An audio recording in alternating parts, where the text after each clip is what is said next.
নির্বাচনকে বিতর্কিত করতেই কথা বলে যায়। কুমিল্লার সাবেক সংসদ সদস্য আওয়ামী লীগ নেতা আকম বাহাউদ্দিন বাহার এবং তার মেয়ে কুমিল্লা সিটি কর্পোরেশনের সাবেক মেয়র তাহসিন বাহার সূচনার ভারতে আটক এবং এক রাতের ব্যবধানে মুক্তির ঘটনা ঝড় তুলেছে দেশের রাজনৈতিক অঙ্গনে।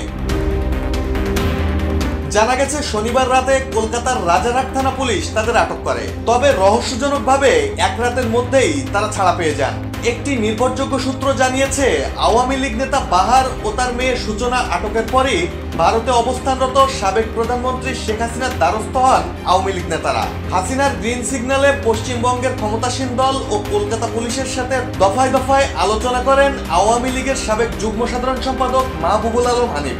রাতভর যোগাযোগের পর আটক সাবেক এমপি বাহার ও তার মেয়ে সাবেক মেয়র সূচনাকে ছেড়ে দেয় কলকাতা পুলিশ। RICL TMX, যুগের পর যুগ স্থাপনা থাকে মজবুত। কিন্তু কেন তাদের আটক করা হয়েছিল?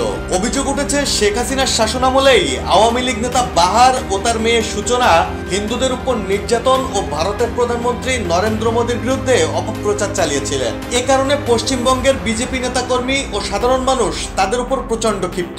এমনকি বিভিন্ন সূত্র আশঙ্কা করছিল তারা ক্ষিপ্ত জনতার আক্রমণের শিকার হতে পারেন।